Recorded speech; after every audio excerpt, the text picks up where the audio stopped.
warahmatullahi wabarakatuh. Alhamdulillah, nahmaduhu wa nasta'inuhu wa nastaghfiruh wa na'udzu billahi min shururi anfusina wa min sayyiati a'malina. May yahdihillahu fala mudilla lahu wa may yudlil fala hadiya lahu. Asyhadu an la ilaha illallah wahdahu la syarika lahu wa asyhadu anna Muhammadan abduhu wa rasuluhu alladzi la nabiyya ba'dahu. Rabbi shrah li sadri wa yassir li amri wahlul 'uqdatam min lisani yafqahu qawli. Subhanaka la ilma lana illa ma 'allamtana innaka antal 'alimul hakim. Wa tub 'alaina ya maulana innaka antat tawwabur rahim. Allahumma anfa'na bima 'allamtana wa 'allimna ma yanfa'una wa tanfa'una bihi wa Alhamdulillah, di kesempatan malam hari ini kita bisa hidup kembali untuk melanjutkan kajian kita di pembahasan kitab Al-Arba'in An-Nawawiyah. Insyaallah kita masuk ke hadis yang ke-35. Judul yang ada di dalam hadis yang ke-35 adalah Ukhuwatul Islam wa Huququl Muslim. Persaudaraan di dalam Islam dan hak-hak seorang muslim. Hadisnya dari Abu Hurairah radhiyallahu ta'ala anhu, diriwayatkan oleh Imam Muslim di dalam kitab Al-Bir Was-Silah. An Abi Hurairah radhiyallahu ta'ala anhu qala qala Rasulullah sallallahu alaihi wasallam la tahasadu wa la tanajashu wa la tadabaru wa la tadabaru wa la yabi'u ba'dukum ala baiti ba'd wa kunu ibadallahi ikhwana. Al-muslim akhul muslim la yazlimuhu wa la yakdhibuhu wa la yahqiruhu. At-taqwa hahuna. Wa yushiru ila sadrihi thalatha marratin bihasbi imri'in min asy-syarr an yahqira akhahu al-muslim. Kullu al-muslimi 'ala al-muslimi haramun damuhu wa maluhu wa 'irduhu. Rawahu Muslim. An Abi Hurairah, dari Abi Hurairah radhiyallahu, semoga Allah ridho, anhu, kepada Abu Hurairah. Qala, berkata Abu Hurairah, qala, bersabda siapa Rasulullah sallallahu alaihi wasallam, la tahasad, jangan saling mendengki.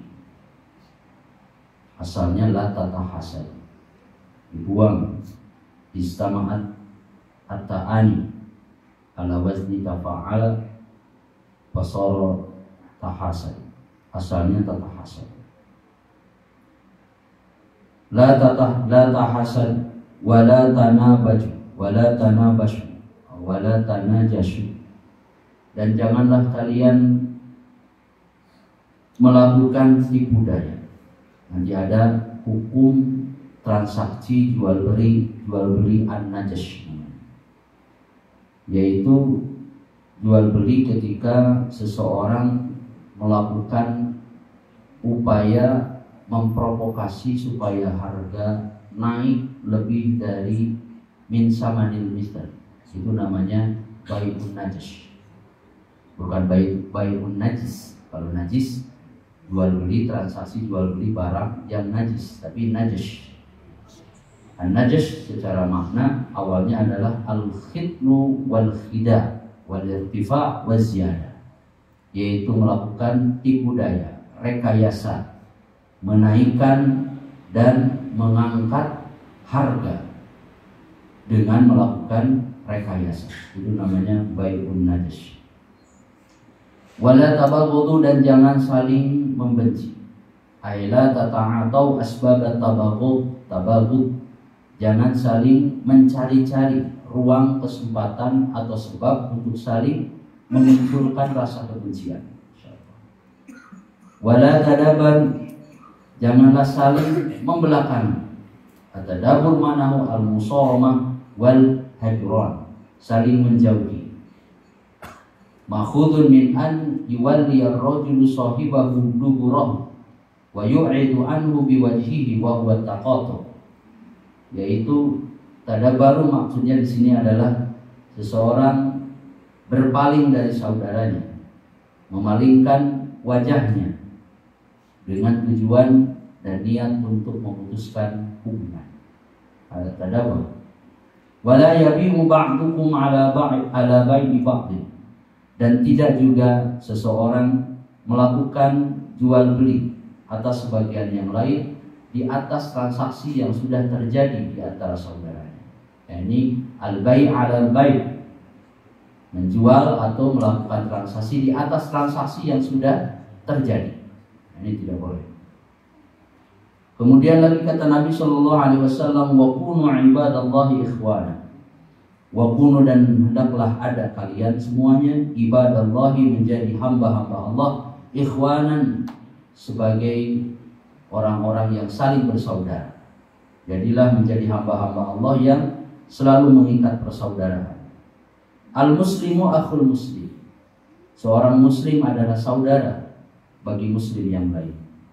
La yazlimuhu, dia tidak layak dan tidak pantas untuk menzolimi saudaranya sesama muslim. Wa la yakdzibuhu, tidak juga mendustakan saudaranya yang sesama muslim. Wa la yahqiruhu, tidak juga merendahkan atau menyepelekan saudaranya yang sesama muslim. At-taqwa hahuna, kata Nabi Shallallahu Alaihi Wasallam, bahwa ketakwaan itu letaknya ada di sini. Wa yusiru ila sadrihi thalatha marrat. Nabi mengarahkan telunjuknya kepada dadanya dengan mengatakan wa yusiru ila sadri thalatha marrat. At-taqwa hahuna, at-taqwa hahuna, at-taqwa hahuna. Bihasbi imri'in minasyar, cukuplah seseorang mendapatkan keburukan, mendapatkan label keburukan, an yahqir akhahul muslim, ketika dia menghina, merendahkan sesama saudaranya yang muslim. Kullul muslimi 'alal muslimi haram. Setiap individu dari seorang muslim kepada muslim yang lainnya haram. Apanya? Darahnya. Wa maluhu, begitu juga hartanya, wa 'irduhu, dan kehormatannya. Rawahu Muslim, hadis ini riwayat Muslim dalam kitab Al-Birri was-Silah. Hadis ini menjelaskan kepada kita tentang urgensi ikatan persaudaraan sesama muslim. Rasulullah Shallallahu Alaihi Wasallam tidak menjadikan al-ukhuwah al-islamiyah bainal muslimin, sawa'un kana rajulan aw imra'atan, baik dia seorang laki-laki ataupun seorang perempuan. La yaqtasiru Rasul Shallallahu Alaihi Wasallam, tidak membatasi ala al-ukhuwah al-islamiyah kasyi'ani, tidak menjadikan ikatan persaudaraan di dalam Islam itu sebagai sebatas simbol, sebagai sebuah syiar, ibaratun tu'baru fi kulli makan, ibarat yang hanya diucapkan di setiap tempat. Tidak, tetapi dia sebagai bagian daripada perintah. Di dalamnya ada larangan, di dalamnya ada nilai-nilai yang tentu saja ini sangat berarti penting untuk pembentukan afrodul mujtama al-muslim, pembentukan, pembinaan, membangun satu komunitas masyarakat muslim yang benar. Hadis ini tentu saja yashtamil ala katsirin minal ahkam, mencakup, menghimpun sekian banyak hukum, wa fawaidah azimah, dan beberapa faidah-faidah yang besar yang terkandung di dalamnya. Untuk apa? Agar supaya ikatan komunitas masyarakat muslim bisa terbangun dengan landasan kecintaan kepada Allah dan keinginan yang kuat untuk saling menjaga, saling melindungi, saling menopang, saling tolong-menolong dalam kebaikan dan dalam ketakwaan. Itulah kenapa Imam Nawawi rahimahullah ta'ala menyebutkan di dalam kitab Al-Adhkar beliau, yaitu tentang hadis-hadis yang menceritakan tentang amal Rasulullah SAW di dalam ritual ibadahnya, disebutkan beliau mengatakan wa ma'azama naf'ahu wa ma'akthara fawaidah.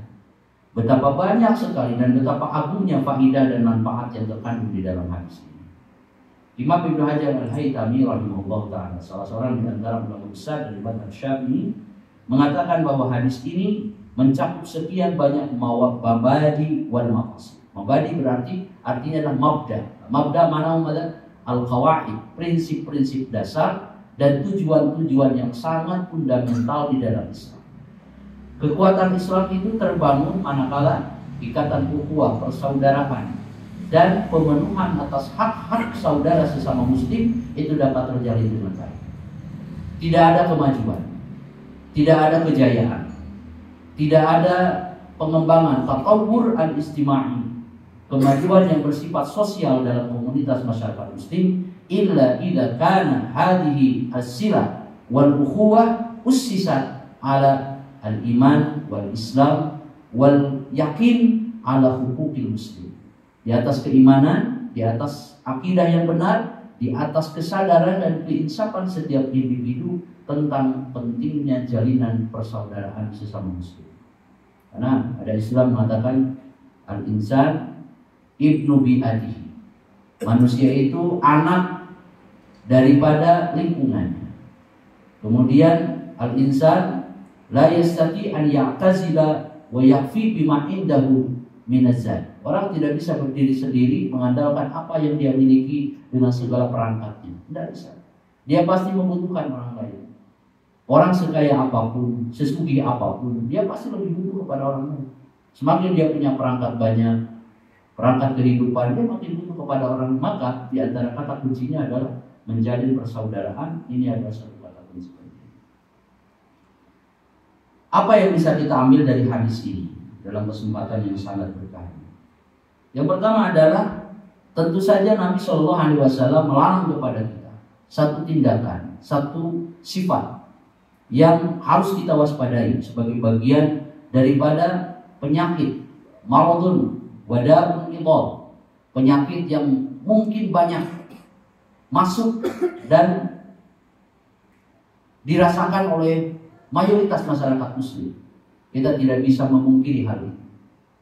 Salah satunya adalah an-nahyu 'anil hasad, yaitu larangan, peringatan keras dari penyakit yang disebut al-hasad.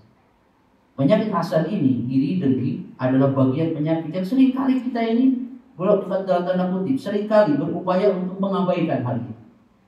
Padahal manusia sebagaimana terbagi dalam dua bagian. Pertama jasad, yang kedua jiwa.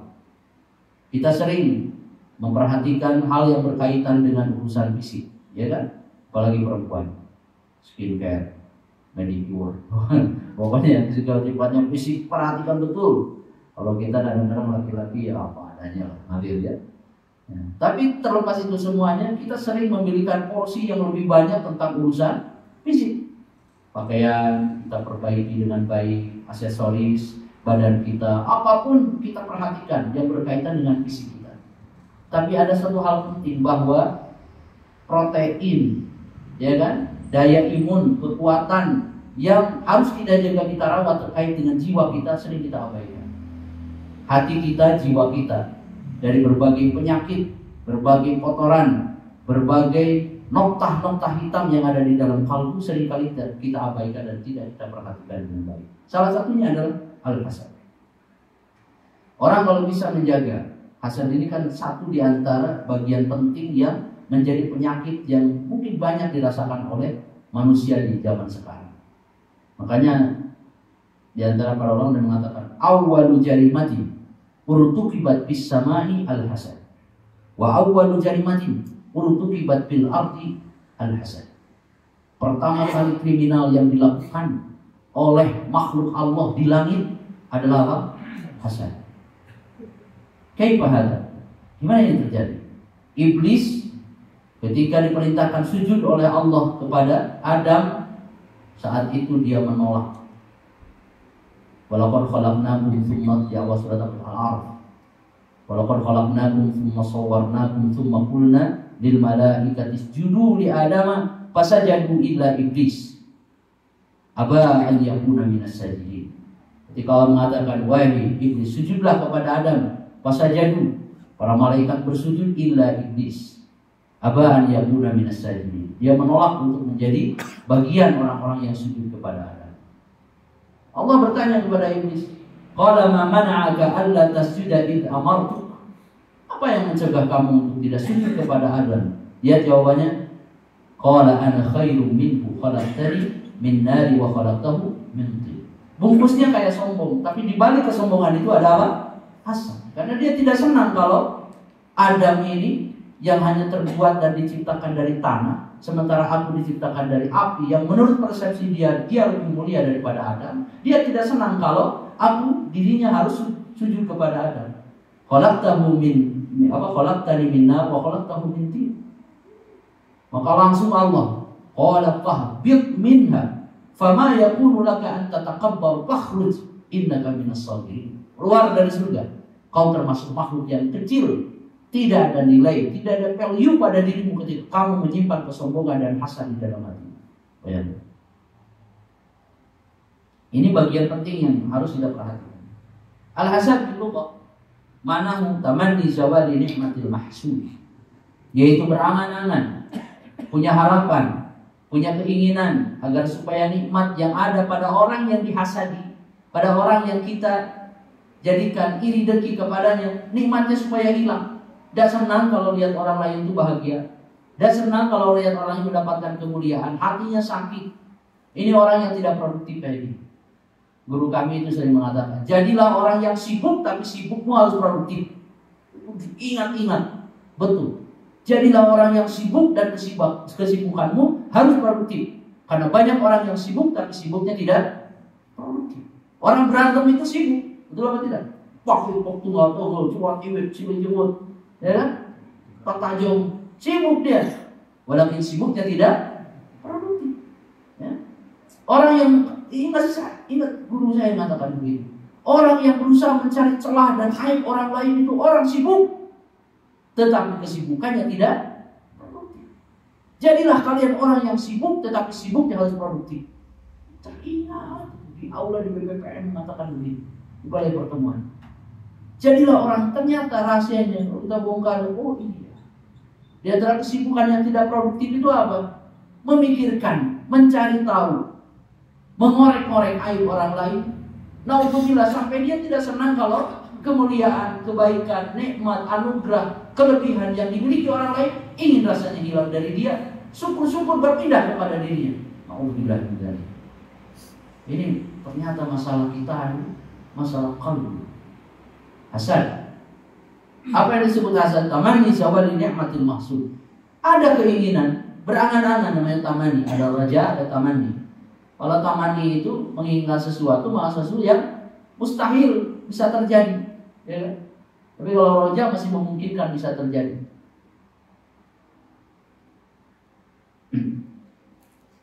Wa'audiha ilal hasid ila ghairi. Ingin rasanya nikmat itu balik kepada dirinya, orang lain tidak perlu, ya kan? Dulu ada di televisi apa di mana? Iklan apa itu? Iklan rokok apa? Ya kan? Yang apa namanya? Ada orang di apa di gurun pasir apa di mana, di tempat sepi, tempat orang. Kamu minta apa?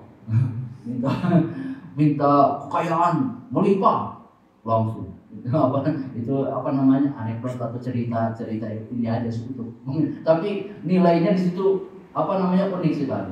Katanya menemukan lampu wasiat, kemudian digosok-gosok, keluar jin. Kemudian dia mau minta apa? Orang pertama minta, saya ingin pergi ke tempat saya kurang lebih, kemudian mendapatkan kekayaan yang melimpah. Baik, kabulkan. Jadi satu orang lagi minta punya dikelilingi wanita-wanita cantik, dikasih segalanya. Tinggal yang terakhir, kamu minta apa? Dia bilang apa? Balikan semua teman saya ke sini. Balikan, saya tidak senang teman saya menikmati semua. Balikan, akhirnya dibalikan lagi ke tempat semula. Nah, ini sederhana, lucu, walaupun tidak jauh dari kebenaran. Tetapi intinya di situ betapa di situ tersirat satu bentuk apa? Penyakit yang melekat di dalam kalbu si pelakunya. Tidak senang kalau orang lain mendapatkan kebahagiaan. Inilah yang disebut dengan apa? Hasad. Ajma'al ulama qatiman wa hadithan. Para ulama konsensus Qadiman wa hadisan, dari dulu sejak zaman generasi salaful ummah sampai mutaakhirin minal ulama al-mu'asirin, ulama-ulama kontemporer sampai hari ini semuanya ajma'u itlaqan wa qatibatan ala tahrimi al-hasan. Haram hasan itu tidak boleh, harus dikikis karena dampaknya tidak sederhana. Kita sholat, kita ruku, kita sujud, kita sedekah, kemudian kita tidak pandai mengelola kalbu kita dengan menyimpan tanpa terasa perasaan seperti itu, tidak sensitif dengan urusan seperti itu, jangan-jangan amal kita itu. Lihat apa yang disampaikan Nabi SAW atau ayat Quran yang banyak menyebutkan, wadda katsirun min ahli kitab law yaruddunakum min ba'di imanikum kuffara hasadan min indi anfusihim.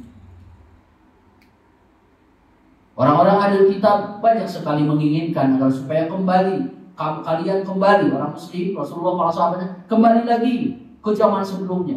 Ingin mereka itu supaya kaum muslimin kembali kufur, kembali ingkar, kembali menyekutukan Allah, balik kepada kesesatan-kesesatan sebelumnya. Setelah keimanan itu menancap dan bayyinah, kejelasan argumen itu datang kepada Rasulullah dan para sahabatnya. Ya. Alasannya apa? Karena hasadan min indi anfusihim. Karena ada kedengkian, ada iri di dalam kalbunya. Ini kita tidak boleh takut ngomong seperti ini. Bahkan hadis ini harus dibaca, diulang lagi. Tatkala hati kita punya kecenderungan, kita mungkin banyak membaca banyak hal, tapi kita kurang membaca hadis redaksi Nabi, ayat-ayat yang mungkin itu sangat dibutuhkan untuk mengingatkan kepada kita. Lihat apa yang disampaikan Nabi SAW. Dabba ilaikum darul umami qablakum al-hasad wal baghdha. Kalian semuanya akan mengalami penyakit yang dialami oleh umat-umat sebelumnya. Apa itu? Al-hasad wal baghdha, yaitu kedengkian dan kebencian satu sama lain. Wal baghdha minal khaliqah, bahwa memusuhi, membenci itu bagian daripada khaliqah. Khaliqah itu makna awalnya adalah yang mencukur habis, sesuatu yang bisa membersihkan. Kata Nabi SAW, khaliqatud din, yang bisa mencukur habis, membersihkan nilai-nilai keagamaan seseorang. La khaliqatus sya'ar, bukan bisa mencukur rambut pada kepala seseorang, bukan. Yang dimaksudnya adalah bisa membersihkan kebaikan-kebaikan seseorang. Alhamdulillah. Walladzi nafsu Muhammadin biyadi la tu'minu hatta tahabbu. Kalian tidak sempurna, bukan tidak beriman, bukan. Maknanya begitu. Ai la yakmulu imanakum hatta tahabbu. Tidak sempurnalah keimanan kalian sampai kalian saling mencintai. Ini tolak ukur. Tidak sempurna keimanan kita sampai kita saling mencintai satu sama lain dengan kecintaan karena Allah Subhanahu wa taala. Kata Nabi sallallahu alaihi wasallam, "Awala unabbiukum bi syai'in idza fa'altumuhu tahabbtum?" Maukah aku tunjukkan kepadamu kalau kalian semua lakukan ini, kalian akan saling mencintai, akan saling menyayangi. Apa kata Nabi? Absus salama bainakum. Tebarkan salam, doa keselamatan bagi saudara-saudara kalian. Ini diantara doa untuk apa? Cara Nabi sudah mengajarkan untuk mengikis penyakit-penyakit kalbu. Jadi kalau kita ini manusia, saya, antum semuanya punya kecenderungan yang sama. Kalau kita ada kecenderungan ke sana, doakan saudara kita yang mungkin kita benci kepadanya di luar pengetahuan dia. Di saat-saat gaib, saat kita sholat, doakan. Bukan hanya minta, ya Allah bersihkan hati saya dari keburukan seperti ini. Doakan kebaikan itu. Tatkala kita tahajud, tatkala kita sholat, doakan kepada orang. Itu yang apa? Bagian daripada ifsya'us salam, menebarkan keselamatan. Kalau kita ketemu dengan orangnya, sampaikan salam. Orang yang paling pertama mengucapkan salam kepada saudaranya, itu orang yang mulia. Mungkin kita punya, tapi dengan itu ternyata itu bisa mengobati, mengikis, membersihkan. Setidaknya lah, tidak menyisakan lokah yang berkarat di dalam kalbu kita. Jangan didalam-dalami. Ulah dikukut ka ambek, ka dongkol, ka keheul ulah. Ngabiakeun umur, ngabiakeun waktu, membuat kita menjadi manusia tidak produktif. Orang yang kita dengki, yang kita iri, nyantai-nyantai aja, kita yang berangketing pikiran manehna. Rugi teh, rugi. Apa untungnya? Tidak ada. Dia mah santai saja. Dia kita mikirin, kita memprediksi apa yang belum tentu terjadi. Ngapain hidup seperti itu? Kata guru saya, hidup itu sekali. jadikanlah hidupmu yang berarti. Itu kalimat penting yang teringat-ingat. Hidup itu sekali di dunia ini, maka jadikan hidup ini berarti. Jangan dirusak dengan sesuatu yang hanya akan menghabiskan kebaikan-kebaikan kita. Enggak ada. Makanya orang itu harus sibuk. Orang kalau tidak sibuk, mikirnya kemana-mana. Tapi kalau orang yang produktif, orang yang aktif, dia akan memiliki apa? Memiliki cara pandang, aktivitas yang setidaknya bisa mengalihkan pikiran-pikiran dulu. Ya. Sama, harus pintar begitu. Saya kalau di rumah itu apa? Kalau misalnya ada rumah, ya pelak-pelak naon, pelak cabai, pelak cengek, pelak kangkung, dinapot, naon, penting mah pikiran dulu ulah aya. Ya kan? Hiburan ke tempat dugem haram tidak boleh. Mau apa lagi? Kalau naik klub nggak mungkin, hanya ustad keluyuran ke tempat begitu kabraga malam-malam, itu pantas. Naon atuh sesuai media tanah yang tahi domba kumpulkeun aya di cengeng tebarkeun dina pabilihan jadi kangkung, jadi cikur, jadi bawang, jadi lajak. Giliran butuh teu kudu ka pasar, teu kudu ngengken tinggal ngeduk we tuh. Cicing di gunung di barudak satinya kitu aktivitas. Artinya apa? Mengalihkan pikiran-pikiran buruk. Perspektif buruk itu salah satunya gampang. Salah satunya adalah dengan cara memberikan kesibukan pada kita supaya pikiran kita itu produktif. Apa yang mikirin sesuatu yang tidak penting? Tidak penting belas, tidak penting. Ya, urusan kita lebih banyak daripada urusan memikirkan orang lain. Iyyakum wal hasad, fa innal hasada yaqulul hasanati kama taqulun nar al hatabah. Hati-hatilah kalian dengan penyakit hasad. Fa innal hasada yaqulul hasanat, karena sesungguhnya penyakit iri dengki bisa memakan kebaikan-kebaikan kama taqulun nar al hatabah, sebagaimana api memakan kayu bakar. Hadis begini itu harus dibaca ulang-ulang oleh kita.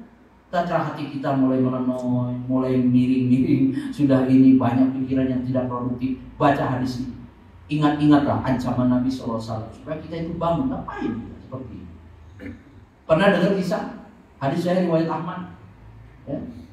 Kata Nabi SAW ketika berkumpul, saya kira pernah saya sampaikan di kesempatan di majelis ini. Nabi mengatakan, hadis riwayat Ahmad, hadis sahih ala syarti syaikhain.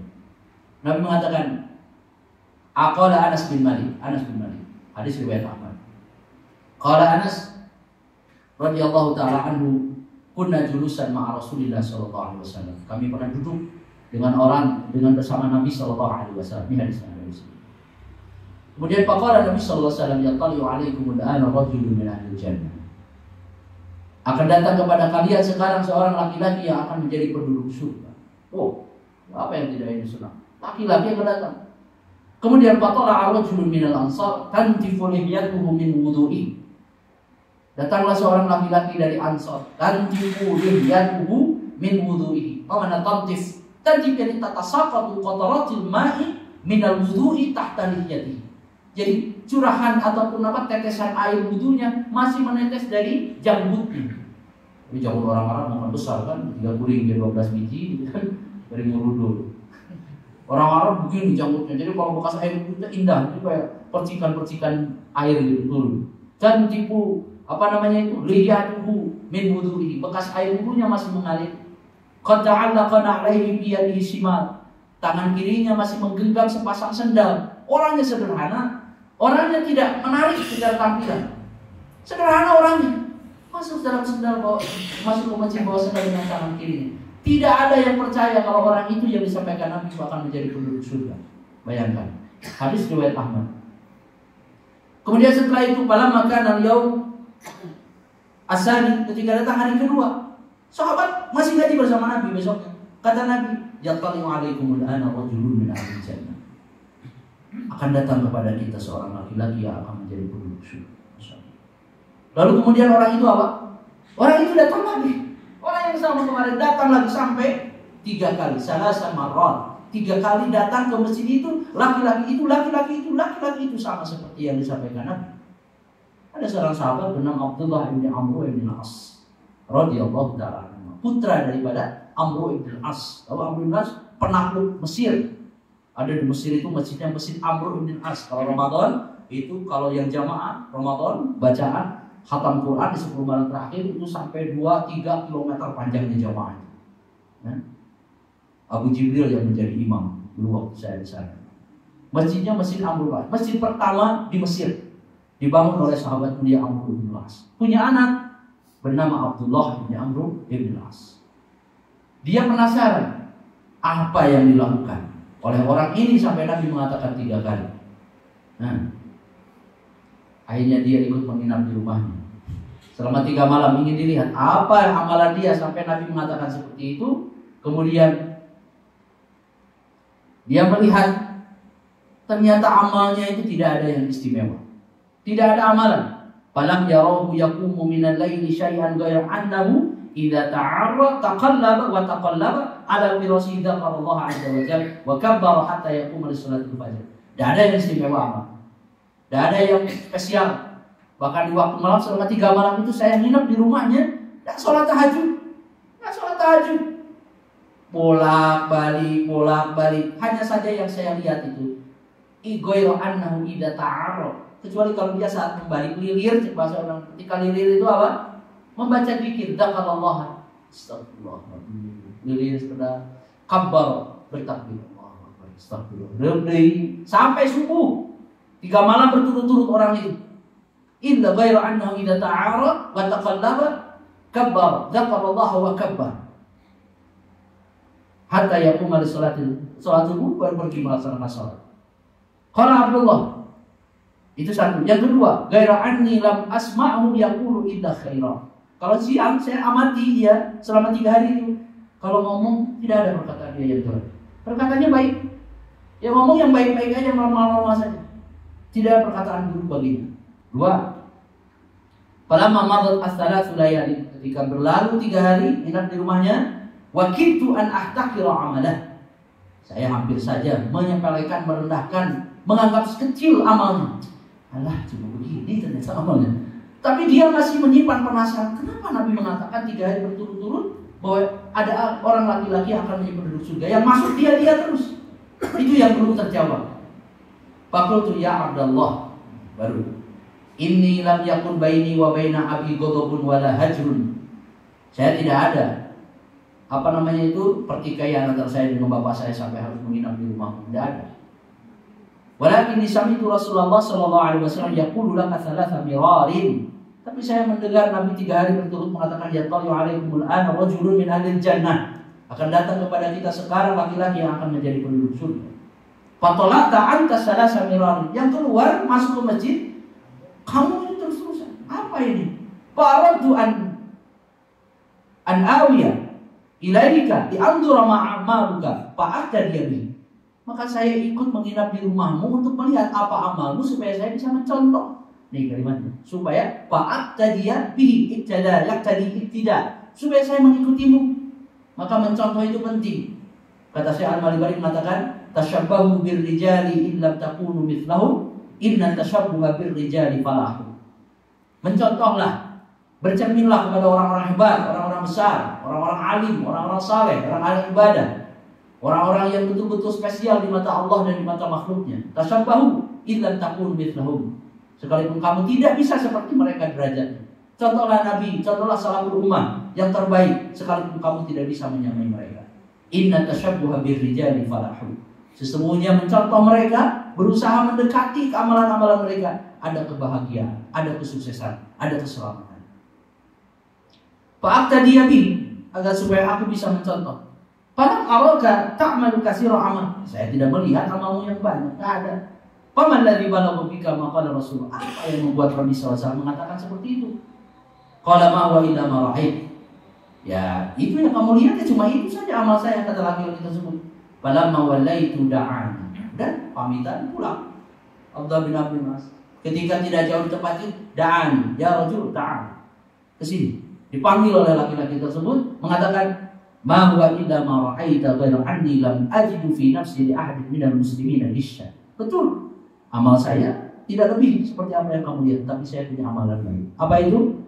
La ajidu fi nafsi li ahadin minal muslimina ghishya. Saya tidak pernah melakukan kecurangan kepada satu pun di antara kaum muslimin. Tidak pernah saya melakukan kecurangan.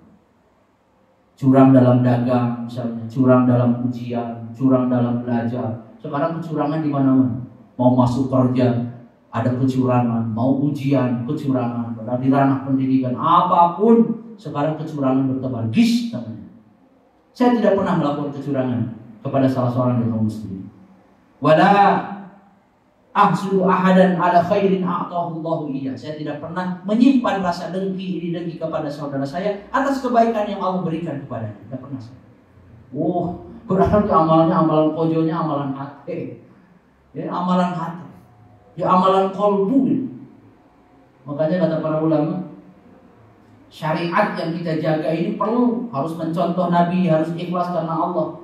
Tapi tetap setelah syariat itu kita harus menjalani laku suluknya, tarikahnya harus kita lalui. Tarikahnya harus kita lalui, bukan berarti afiliasi kepada kelompok enggak, bukan itu maksudnya. Kata Syekh Al-Balibari mengatakan apa? Syekh Adi Biati, Abu Bakar Adi Biati mengatakan di syarah itu apa? Kata beliau, "Fatariqatun akhdun li ahwatin kalwara wa azimatun karyadati mutabattilah." Setelah kita syariat kita jaga dengan baik sholat, kalau sholat ya rukunya yang benar, sujudnya yang benar, ya kan? Sebagaimana sabda Nabi, "Shollu kama ra'aitumuni usolli." Tapi apapun bentuknya syariat itu masih berupa cangkangnya. Yang paling penting di dalamnya ada setelah itu apa? Dibungkus dengan niat, motivasi dan kebersihan hati. Makanya kata para ulama, tarikahnya harus benar. Apa itu? Yaitu akhdun bil akhwat. Yaitu menjalani kehidupan itu dengan penuh kehati-hatian. Cing hati-hati, cing loba kasihan dengan hari kehidupan. Hati-hati dengan barang syubhat, apalagi barang haram.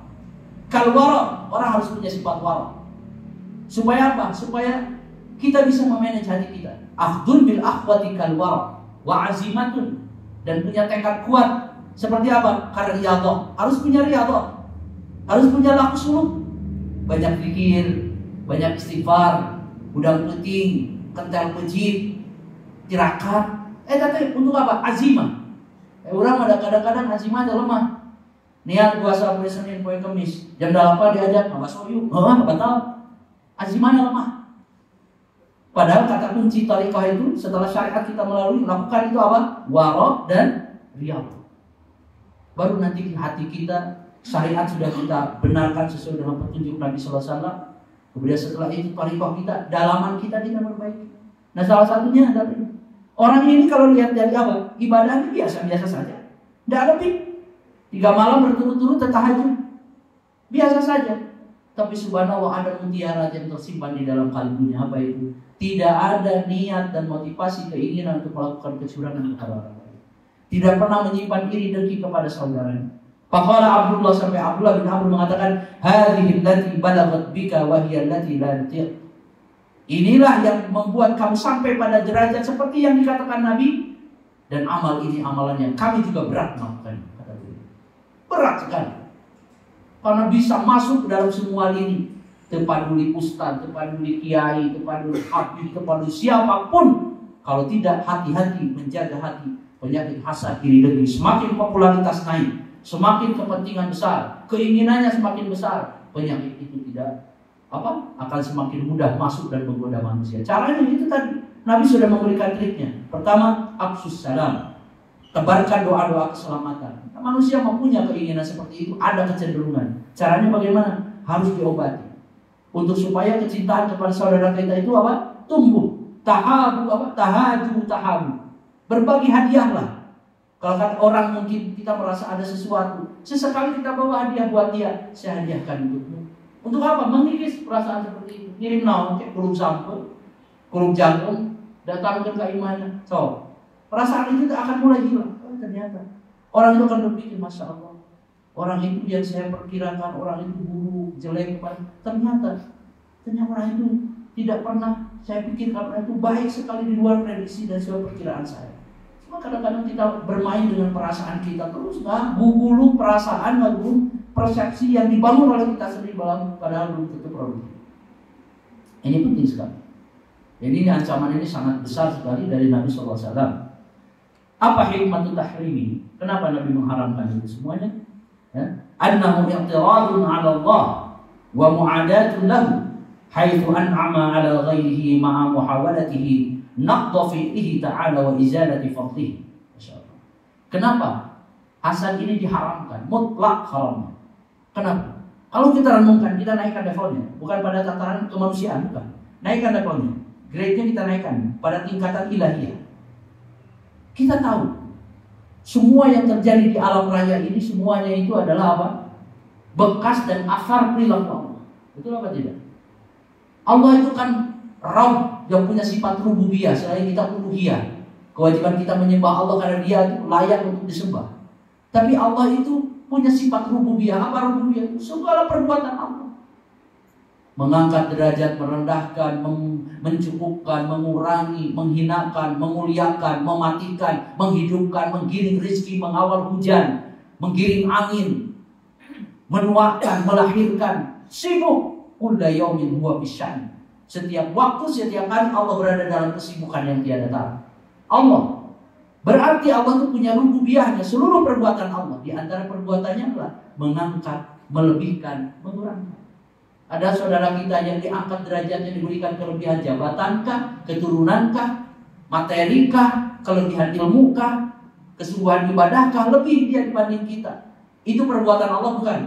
Perbuatan Allah. Nah, naikkan coba levelnya. Jangan bermain di level 2, menaikkan ke level 1. Naikkan ke wilayah ketuhanan, bahwa semua itu adalah bekas-bekas tampak lacak pada melang Gusti Allah. Udah ningali jalma beunghar. Oh, Allah sudah menghendaki membuat sebuah keputusan bahwa dia sedang diangkat derajatnya dengan materi. Ada orang yang lebih dalam ilmunya. Berarti Allah telah menakdirkan satu keputusan, melakukan satu perbuatan dengan cara memberikan kelebihan dalam ilmunya. Allah memberikan keturunan kepada seorang, Dia telah melebihkan kepadanya dengan memberikan keturunan, kesuksesan adalah semuanya perbuatan Allah. Tiba-tiba datang satu makhluk bernama manusia, tidak senang dengan nikmat yang ada melekat pada diri saudaranya. Berarti apa? Dia menentang, melawan keputusan Allah. Cek bahasa lugas nama, terido urang Allah melakukan hal seperti itu kepada dia. Itu bahasa lugasnya. Abdi terido Gusti milampah pedamelan seperti itu ke anjeunna. Hilangkan, balikan ke abdi. Sama saja melawan Allah. Renungkan, naikkan levelnya kita. Pada level yang lebih tinggi. Untuk menikah bulu. Berarti orang itu tidak riba dengan perbuatan Allah. Semua yang ada di alam semesta, di kolong langit, di kosmos ini tidak akan pernah lepas dari perbuatan Allah. Tidak ada. Wa indahu mafatihul ghaibi la ya'lamuha illa hu. Wa ya'lamu ma fil barri wal bahr. Wa ma tasqutu min waraqatin illa ya'lamuha. Wa la habatin fi dhulumatil ardi wa la rabbin wa la yabis illa fi kitabim mubin. Akidah, keyakinan, keimanan, keyakinan yang harus melekat di dalam jiwa kita, hati kita. Allah memiliki kunci-kunci kegaiban. Wa indahu mafatihul ghaib la ya'lamuha illa hu, yang tidak diketahui kecuali oleh Allah. Wa indahu mafatihul ghaib la ya'lamuha illa hu wa ya'lamu ma fil barri wal bahr. Allah tahu apa yang ada di daratan dan di lautan. Allah Maha tahu. Jam sakieu, detik sakieu, jam 7:04 Allah tahu. Tuh di kedalaman Samudra Hindia aya laut kululuan sorangan jadi tinungna. Aya Allah apa tuh? Jam 12 peuting poek mongteng kutarajin aya anak sireum kaleuwitan indungna dina batu anu hideung, sireumna hideung. Allah apaleun. Ya'lamu ma fil barri wal bahr wa ma tasqutu min waraqah illa ya'lamuha. Tidak ada yang daun tanggal coplok tina tangkeina kecuali Allah hafal. Cok. Pengetahuan Allah sampai batas itu. Berapa juta triliun pepohonan yang memiliki daun sejak Allah menciptakan pohon pertama sampai akhir zaman. Berapa juta triliun. Allah tahu tanggal eta, daun eta, rag-rag tina dahana, jam sakieu, tanggal sakieu, tahun sakieu. Wa ma min waraqatin illa ya'lamuha. Wala habatin fi dhulumatil ardi. Tidak ada satu biji di dalam kedalaman bumi. Allah tahu. Wala rabbin wala yabis, tidak ada yang basah dan yang kering kecuali sudah tercatat di dalam Lauhul Mahfuz. So, pengetahuan Allah seperti itu. Berarti Allah teh apaleun, berkehendak, yuri, menginginkan, memutuskan orang ieu dileuwihkeun ku kami rizkina. Jalma ieu dileuwihkeun keturunanana. Jalma ieu dibere leuwih jabatanana. Tahun ieu kabeuli mobil, tahun ieu kabayar imahna, tahun ieu kabayar kontrakanana, tahun ieu kabayar hutangna. Allah yang menghendaki. Tiba-tiba ada orang, mun Gusti abdi terido. Terido memanehna kabayar hutangna. Terido memanehna boga mobil. Terido memanehna kabayar imahna. Mung abdi sama saja melawan Allah. Harusnya kita takut pada tingkatan merenungkan. Makanya kalimat yang sangat berharga di antara wirid yang harus kita baca pagi dan sore. Raditu billahi rabba wa bil islami dina wa bi Muhammadin nabiyyan wa rasulah. Sebagian mengatakan menambahkan wa bil qur'ani imaman wa hukman. Abdi ridho raditu billah. Abdi ridho di pangeranan, diurus, diatur, dimanage Gusti ridho. Kaayaan abdi ayeuna ieu teh karidoan abdi ridho, tapak lacak pada bulan Gusti. Gusti yang ngatur, bere abdi kemampuan ikhtiar. Teh teh jalma hade. Wabil billahi robba wabil islami din abdi ridho. Dijadikan Islam sebagai agama berabdi. Maksudana siap ridho, ikhlas, yakin, pasrah, diatur ku aturan Islam. Itu artinya. Budak loba dinu bapana ngantunkeun hayu urang atur bagi waris ku cara Islam. Lamun jalma apal kana kandungan wabil islami dinan paham ridho mangga.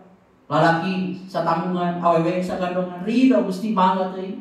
Abdi moal nyela moal ngabantah. Gusti nu nerapkeun amal nanti syariat yang telah ditetapkan. Abdi ridho Islam diatur dengan agama Islam. Sudah, itu kalimat yang makanya dianjurkan baca pagi sore. Raditu billahi wa bil islami dina wa bi Muhammadin nabiyya wa rasulah wa bil qur'ani imaman wa hukman. Penyakit itu tuh bisa sebenarnya ditangkal dengan apa? Bil ilm, dengan ilmu. Ini penyakit hasad, penyakit berat bagi sebagian orang. Tapi kalau kita tahu triknya, sehebat apapun, sepintar apapun setan merekayasa, kita lawan dengan ilmu. Caranya pahami kaidah prinsip-prinsip dasar. Kita akan bisa menjawabnya itu, punya argumen untuk bisa mengalahkan. Dorongan datang untuk hasad kepada orang lain, bantah dengan ilmu. Kenapa? Bukankah Allah yang menghendaki kebaikan pada dirinya? Kenapa saya harus menentang apa yang Allah kehendaki? Tidak ada pentingnya.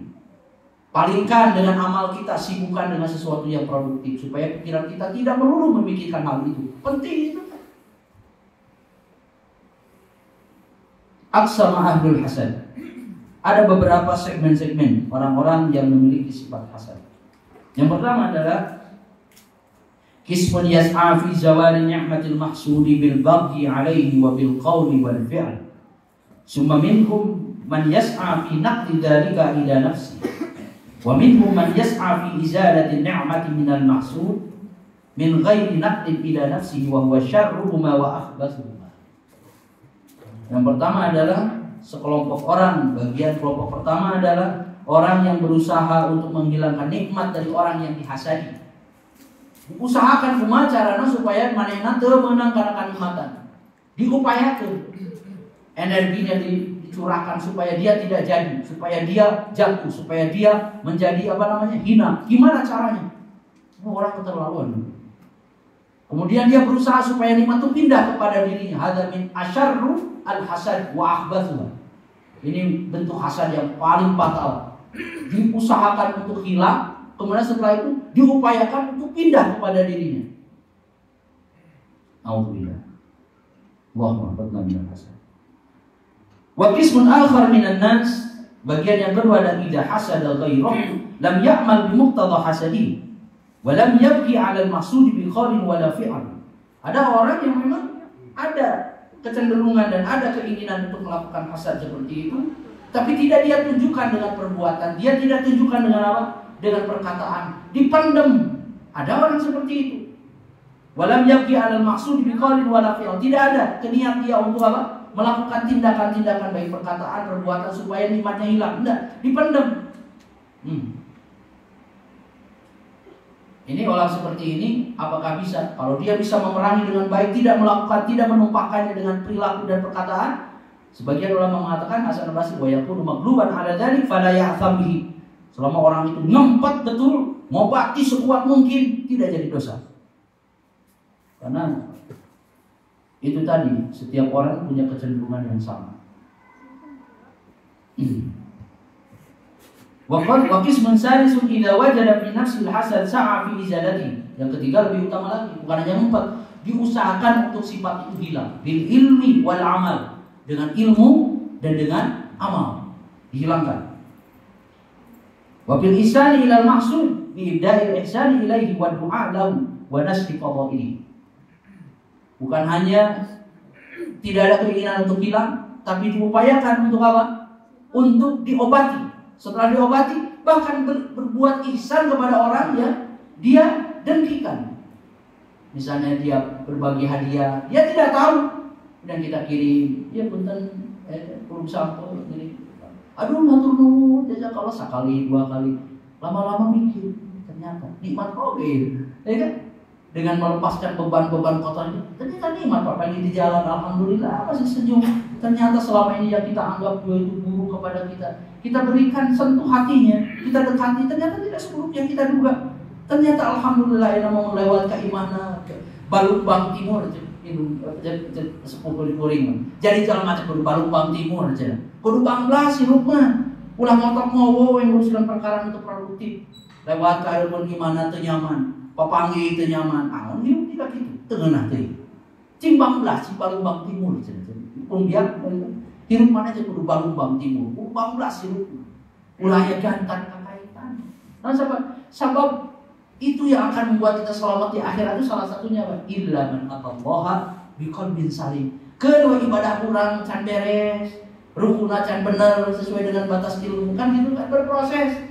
Mungkin sujuduran can beres, loba kadang-kadang ya can sesuai dengan sunnah Nabi masih berproses. Kabur maut, tapi nu penting hati nu kudu bangkit kudu bersih. Lolobana jalma-jalma nu orang selamat di dunia akhirat itu salah satunya apa? Orang yang hatinya bersih. Makanya kata Al-Qur'an illa man atallaha biqalbin salim. Kecuali orang yang datang kepada Allah dengan membawa hati yang sempurna. Hati. Makanya Agi begitu gencar.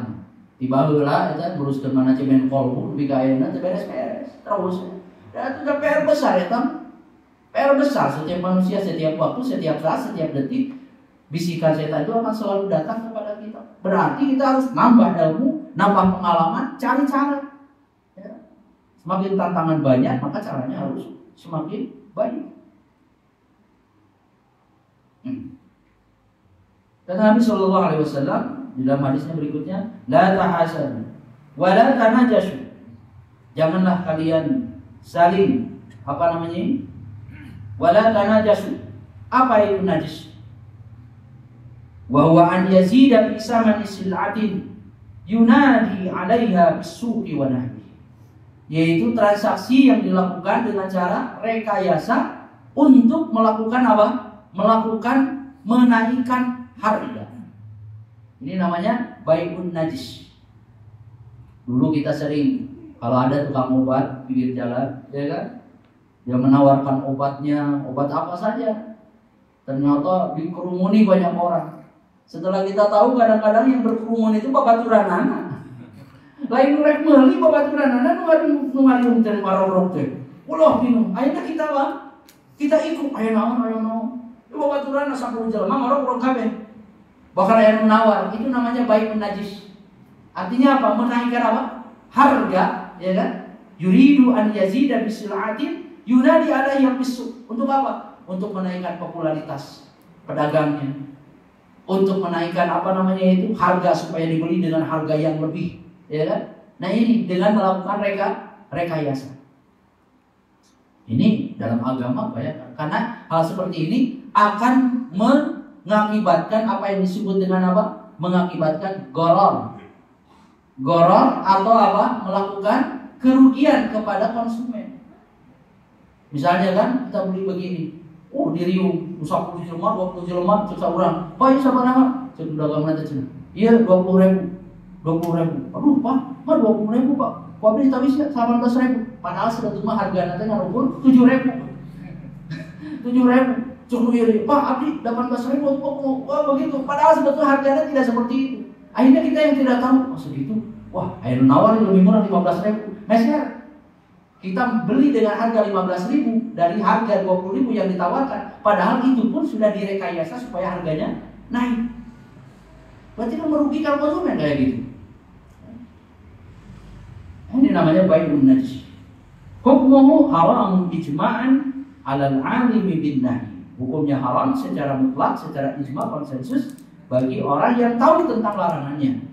Ya kalau tidak tahu bagaimana? Ya sudah, kalau sudah tahu kabar. Jangan melakukan hal seperti itu. Ya.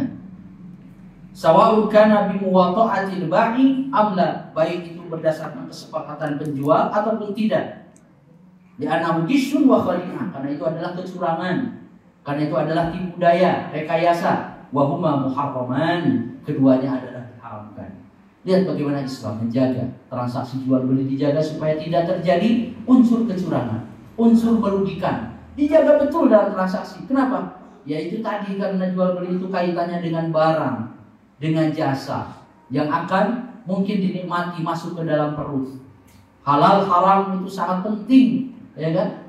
Karena itu berimbas kepada istijabatul doa, pengkabulan doa dan lain sebagainya. Maka dibeberes oleh Islam, dirapikan agar supaya transaksi itu benar-benar bersih dari tindakan-tindakan perilaku yang mengakibatkan kecurangan dan kerugian bagi orang lain. Kalau najisnya, najis itu apa namanya? Jual beli dengan melakukan rekayasa harga, dinaikkan harganya dengan rekayasa demikian rupa, itu tetap merupakan satu bentuk perilaku yang diharamkan. Terus bagaimana dengan akadnya? Amma hukmu aqdil bai'i ma'an najsi ikhtalafa fihi ulama. Para ulama berbeda pandangan. Ikhtalafa fihi ulama min jami'i madzahibil arba'ah. Dari seluruh kelompok para ulama dari 4 mazhab berbeda pandangan tentang hukum akadnya. Menurut pendapat yang masyhur dari kalangan Syafi'iyah, Malikiyah, pendapatnya bahwa akadnya jadi, tetap akadnya jadi. Ya, akadnya tetap apa? Jadi. Berarti jual belinya sah. Ma'a al-isyan, bersama dengan itu pelakunya mendapatkan dosa karena melakukan tindakan-tindakan kecurangan. Tapi akadnya jadi karena memenuhi rukun. Ada ba'i, ada mustari, ada ijab misalnya, ada qabul. Jadi berarti secara konstruksi hukum fikih ini jadi. Tetapi bersamaan dengan itu soal jual belinya atau pelakunya tetap memikul dosa yang harus dia tobati. Para ulama memberikan tafsiran atas hadis, karena tadi hadisnya adalah bicara tentang apa? Bicara tentang ukhuwah Islamiyah yang kemudian dikaitkan dengan budaya transaksi yang ada di antara bainal ba'i wal mushtari, antara penjual dan pembeli dalam upaya mengikat. Kalau kita sudah tercoreng kepercayaan trust kita kepada seorang penjual karena dia ternyata merekayasa harga supaya naik dengan cara memprovokasi dan lain sebagainya, itu akan memecah belah dan merendahkan nilai-nilai kekuatan ukhuwah Islam. Maka Nabi sebutkan wala tanajashu, jangan saling mengangkat dan merekayasa harga di dalam transaksi jual beli, walaupun hukum akadnya tetap jadi. Oleh sebab itulah para ulama mencoba membuat memperluas yuwassi'ul ma'na najis, memperluas makna najis pada makna yang lebih luas lagi. Di antara mereka mengatakan wa yasihu an yufassarun najisu fi hadisin Nabi sallallahu alaihi wasallam bima huwa a'ammu mimma sabaq. Bisa jadi bahwa makna najis di dalam hadis itu bisa kita perluas maknanya dengan makna yang lebih umum, dengan makna yang lebih komprehensif, bahwa li'anna min ma'ani najsi fil lughati itharatu syai' bil makri wal hila wal mukhada'ah.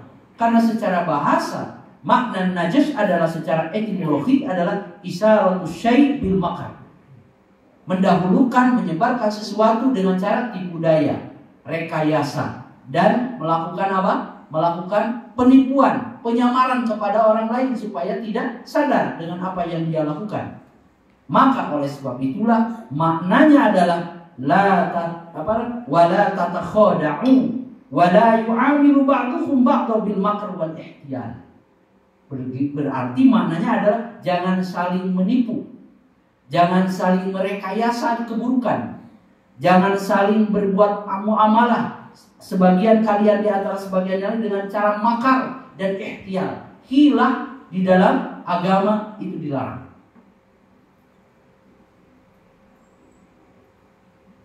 Ada kisah Ailah yang melakukan hilah kepada Allah, ya kan? Ashabul Ailah, ketika mereka dilarang untuk mengambil ikan di hari Sabtu, ya kan? Kemudian mereka melakukan hilah, tipu daya dan rekayasa, masang jaringnya hari Sabtu, padahal itu adalah hari Sabat, hari suci bagi orang Bani Israel, ya kan? Setelah itu dipasang jaringnya hari Sabtu, ikannya diambil di luar hari Sabtu, rekayasa. Maka Allah mengazab pelakunya dan orang yang diam atas perilaku tersebut. Dan Allah menyelamatkan satu kelompok saja. Apa? Orang yang memperingatkan mereka. Dua kelompok dihancurkan, orang yang apa? Pelakunya dan orang yang diam atas keburukan. Dan yang ketiga diselamatkan adalah satu kelompok, yaitu orang yang memperingatkan. Makanya makna dari ini, kalau makna yang lebih luas adalah la tatakhoda'u wa la yu'amilu ba'dukum ba'dan bil makri wal ihtiyal. Jangan salah seorang di antara kalian melakukan apa? Tipu daya di saat bermuamalah, bertransaksi. Hayang untung tapi buntu. Rasaan untung poe ieu karena melakukan tipu daya dan rekayasa kepada konsumen. Barangmu halus disimpan di luhur, luburuknya simpan di bawah. Namanya rekayasa, ya kan? Seolah-olah merekayasa bahwa harga naik, padahalnya tidak seperti itu. Memanggil, merekrut orang supaya memprovokasi harga supaya naik, padahal orang itu sudah disetting sedemikian rupa. Ini namanya najis, haram itlaqan. Walaupun akarnya jadi, karena kaitannya dengan berkah. Dia dapat untung hari ini dengan untung misalnya berapa? 500.000, 1 juta hari ini. Kalau dia melakukan hilah dan tipu daya, kecurangan, merugikan konsumen dan lain sebagainya, bisa jadi di kemudian hari dia buntung, rugi dengan jumlah yang lebih besar. Bisa jadi. Maka lebih baik yang dicari itu berkah. Karena berkah itu, kata Imam Ibnu Qayyim, junudun min junudillah. Dia tentara dari tentara yang Allah kirimkan. Kalau dia jadi makanan, dimakan dengan cara yang benar, dia akan menjadi energi kekuatan untuk ibadah. Kalau dia masuk ke dalam perut anak-anak kita, maka anak-anak kita menjadi anak-anak soleh dan saleh. Kalau dia dimakan, kemudian dia menjadi ilmu, jadi pengetahuan, ilmu itu akan mengawal dia untuk bisa lebih takut kepada Allah. Tapi kalau tanpa berkah semuanya hilang. Makanya di dalam doa kita selalu yang kita minta itu adalah minta berkah. Kita bangun pagi jam 3:30, jam 4 sebelum adzan berkumandang. Karena kita paham dan sadar, inna barakatu ummati fi bukuliha. Karena keberkahan umatku ada di hari pertama atau di waktu pagi di saat dia bangun, berkah. Kita datang ke walimatul urus, pernikahan yang kita doakan, barakallahu laka wa baraka alaikuma wa jama'a bainakum bi khair. Semoga Allah memberkahi kamu dengan apa yang Anda sukai sesuai dengan keinginan, termasuk Allah tetap memberkahi kalian berdua dengan apa yang mungkin tidak sesuai dengan keinginan kalian. Dan semoga Allah mengumpulkan kalian dalam keberkahan. Suka dukanya selalu yang diminta adalah berkah. Ketika berkecukupan rumah tangga, berkah. Ketika ada ujian kekurangan juga minta berkah. Ada anak hadir di rumah kita, berkah. Anak pergi mungkin mondok pesantren dibawa oleh suaminya, juga semoga kita diberkahi. Jadi yang kita minta itu berkah. Makanya kata Imam Raghib Al-Asfahani, ya, limada sumiyatul birkatu birkatan. Kenapa? Kolam yang ada di padang pasir kemudian dibikin pinggiran tembok, kemudian airnya melimpah tiada henti, disebut birkah. Ya karena berkah. Kolam itu disebut birkah. Wa ma sumiyatil birkatu birkatan illa li'annaha yubarik sahibah. Karena dia memberikan berkah kepada pemiliknya. Min haitsu an yakhrujal ma'u min ghairi an yuhsa wa la yuhsa. Airnya keluar tidak bisa dibatasi, tidak bisa ditahan-tahan, terus melimpah. Itu namanya berkah. Berkah itu adalah ziyadatul khair. Kan baik sangsara satu tikman di dunia wallah. Tidak apa-apa. Menurut kita untungnya tidak seberapa. Yang dicari itu berkah. Karena berkah itu akan memberikan efek yang sangat dahsyat sekali. Ya kan? Kita mau makan, Allah mabarik lana fi ma razaqtana wa qina minta berkah. Terus berkah. Kata guru saya mengatakan, Sanadullah Sahab, pahami olehmu konsep barokatologi. Baru dengar. Apa ini barokatologi? Ilmu berkah itu pahami. Ya. Karena berkah itu bisa masuk dalam semua lini kehidupan kita. Caranya adalah dengan melakukan jual beli transaksi yang betul-betul tidak merugikan dan tidak menimbulkan kerugian pada orang lain adalah kita. Kemudian berikutnya wala tabaghur. 5 menit lagi ini. Sampai 7:30. Ya. Apa nih? Ada dulu gimana? 12. Emotan. An-nahyu 'anit tabaghud tadi. Larangan untuk saling membenci, ya. Tabaghud. Masyaallah. Yakunu at-tabaghud baina isnain. Imma min janibihima aw min janibi ahadima, baik dari dua arah atau dari salah satu di antara keduanya. Ini masuk dalam ranah tabaghud. Dan ini juga tetap hukumnya apa? Haram. Wala tabaghud, jangan saling membenci. Tahrimu ma yuqi wal adawa wal baghdha. Sebetulnya kalau Nabi mengatakan wala tabaghud, maknanya apa sih? Wala tahasadu. Sebetulnya di situ ada makna sebenarnya. Kalau kita lihat dari aspek linguistiknya, aspek kebahasaan, artinya apa? Ayat ada la tabaghudu wa la tahasadu, artinya apa? Hati-hati, diharamkan untuk melakukan sesuatu yang bisa menyebabkan munculnya kebencian dan rasa hasad. Misalnya begini, kalau saya mau menjelaskan, Allah mengatakan begini, wasari'u ila maghfiratin min rabbikum wa jannatin 'arduha as-samawati wal ardu u'iddat lil muttaqin.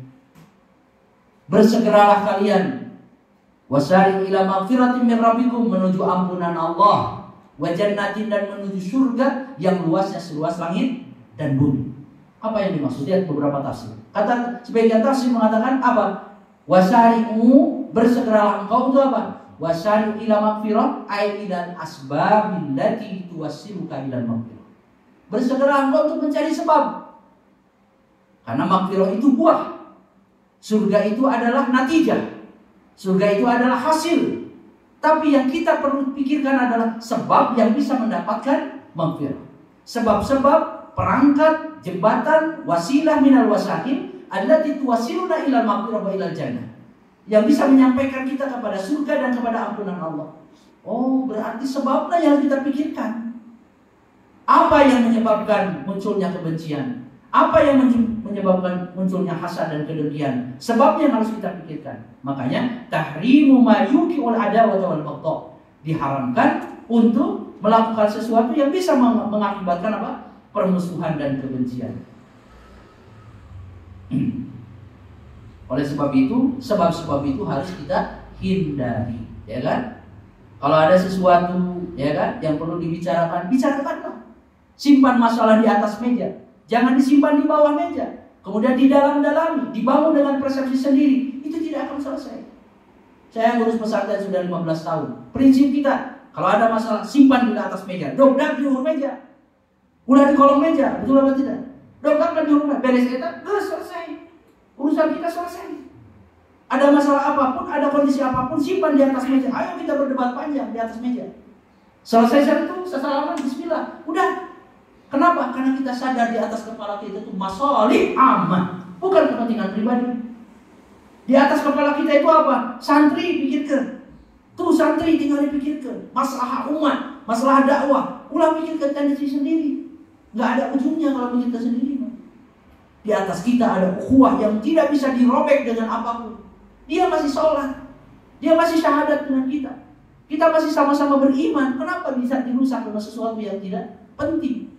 Di atas kepala kita itu ada sekian banyak tema-tema dan kata-kata kunci. Dia saudara saya sesama iman, dia sama-sama sholat, dia sama bersahadat, dia tetangga saya, dia satu majelis, dia satu jamaah. Kenapa dirusak dengan sesuatu yang sepele? Enggak bisa. Makanya jadi orang itu, kata guru saya lagi-lagi, Masya Allah, jadilah orang itu yang berhati besar, berjiwa besar, berotak besar, katanya begitu. Jadilah manusia itu, kamu jadi manusia yang berotak besar. Artinya apa? Yang memikirkan urusan-urusan besar, berhati besar, jiwanya harus luas, diberikan amanah, diberikan tanggung jawab sebagai kepala keluarga, sebagai pembina, sebagai pengurus, sebagai orang dimanapun lah dalam ranah apapun, harus berjiwa besar. Karena seiring dengan adanya tantangan dan tanggung jawab, ujiannya pun berat. Siap difitnah, siap diuji, siap dibicarakan, wah segala macam harus siap. Kalau jiwanya kecil, kerdil, yang aku gulung gitu ya, aku gulung gitu, tapi orang berjiwa besar, udah. Makanya ada istilah apa? Apa namanya itu? Maslahatur ar-rais manutun bimasalih rakyat pada saat. Maka seorang pemimpin, seorang tokoh, seorang apapun itu harus berjalan di atas koridor dan basisnya adalah masalih ammah. Ini kita harus berpikir besar. Berpikir besar supaya apa? Tindakan kita tindakan yang besar. Kita di rumah, kalau berdebat panjang sama majikan urusan sepele yang kadang-kadang tidak penting, itu ngabisin energi kita. Sudah, kalau perlu diam-diam sudah, selesai. Ya, dengarkan, terima. Kata Nabi, wala tujadilu, jangan berdebat kusir. Wa in kunta muhiqqan, sekalipun kamu di posisi benar, kalau maslahatnya lebih besar, lebih banyak, lebih besar, kamu diam-diam sudah. Yang istri lockdown misalnya kan, nggak tenaga. Ternyata masalahnya sepele sekali. Urusan komunikasi kan gitu kan. Daun masalah akidah si ambil sunnah enggak. Nah urusan pakai truk mah jeung piring jeung gelas, garpu, jeung sendok. Bukan itu sok pikirkeun kurang. Dipikir-pikirnya kadang sok jadi seserian ujungnya. Ya dipikir-pikir tidak produktif sekali ya. Perebut masalah kalimat, satu kalimat salah persepsi kemudian tidak penting. Orang besar, laki-laki tidak boleh berpikiran kerdil. Kepala keluarga, siapa boleh punya amanah, tidak boleh berpikir. Jadilah menjadi manusia yang berjiwa besar, berpikiran besar, berotak besar, supaya berpikir, bekerja, dan beraktivitas dengan hal-hal yang besar. Jangan menjadi manusia kerdil. Masih banyak tugas kita yang harus kita pikirkan dan kita lakukan. Daripada memikirkan hal-hal yang kecil dan sepele yang tidak produktif. Makanya jangan mencari sebab-sebab. Harus berani, harus punya kebesaran jiwa. Kebesaran jiwa. Makanya kita punya kunci. Apapun kuncinya apa? Pertama, hubungannya dengan Allah, kita punya kata kunci. Apa itu? Istikharah. Dengan manusia, musyawarah. Dengan Allah apa? Istikharah. Dengan manusia, musyawarah. Makanya kata para ulama, ma khaba man istakhara wa ma nadima man istasyara. Tidak ada ruginya orang yang selalu istikharah kepada Allah. Mau memutuskan ini sebelum bicara dengan manusia, udang penting. Minta petunjuk. Allahumma inni astakhiruka bi ilmika wa astaqdiruka bi qudratika. Allahumma in kana hadzal amru khairan li fi dini wa dunyaya wa ma'ashi wa akibati amri faqdirhu li. Waqdir li al khaira. Ya Allah, kalau ini baik dalam urusanku, duniaku, agamaku, duniaku, akhiratku, akibatnya semuanya baik, pastikan itu beralih ke tangan saya. Takdirkan itu untuk saya. Wa in kana hadzal amru syarran li dini wa dunyaya wa ma'ashi wa akibati amri. Kalau ini buruk buat saya, ya bahasanya, wasrifni anhu wasrifhu anni. Palingkan aku darinya dan palingkan dia dariku. Bahasanya indah sekali. Ma khaba man istakhara. Tidak ada ruginya orang istikharah. Minta petunjuk. Biar Allah membimbing kita. Kadang-kala menurut kita besar, setelah kita minta petunjuk Allah berikan, ternyata beres dengan cara yang tidak pernah kita duga. Rarasaan mereka harapan jelema yang harapan hiu, wah jika bakal sudah pas ya jika na hiu mesak bedog jika na. Ada yang kita harapan teh, malah ya, lalu meleset ternyata, gini kan 5 menit beres ke sana. Ada kalau kayak gitu. Rarasaan itu bakal pas ya badak gitu. Atau kalau diomongkan itu pasti bakal timbul masalah besar. Ternyata setelah dengan kepala dingin, masing-masing punya kerendahan jiwa, kebesaran hati, dengan bahasa yang baik, dipilih kata-katanya. Ternyata meleset sorangan. Banyak hal seperti dalam hidup. Maka caranya jangan pernah lepaskan dengan Allah Subhanahu wa ta'ala. Ya sudah lebih 2 menit, saya tidak bisa melanjutkan. Kasihan sudah setengah 8. Yang pasti ini lanjutan dari hadis ini, wala tabaghadu apa namanya? Wa kunu ibadallahi ikhwanan. Jadilah kamu menjadi saudara-saudara hamba Allah yang saling bersaudara. Seorang muslim, saudara muslim yang lain, tidak menzalimi, tidak mendustai, tidak merendahkan. At-taqwa hahuna, at-taqwa hahuna. Takwa itu di sini kata Nabi sallallahu alaihi wasallam. Cukup kehinaan seorang, keburukan seorang muslim ketika dia merendahkan dan menghina saudaranya. Maka mudah-mudahan ini semuanya menjadi bekal buat kita semuanya. Insya Allah, ya kan, seiring dengan pertambahan ilmu, cara kita, antisipasi kita, insya Allah masalah seperti ini, penyakit hati itu bisa kita kita antisipasi bil ilmi, dengan ilmu, keyakinan dan dengan amal. Subhanallahumma bihamdika asyhadu an la ilaha illa anta astaghfiruka wa atubu ilaik. Syukran. Assalamualaikum. Jazakumullahu khairan katsiran. Sallallahu alaihi wa sallam.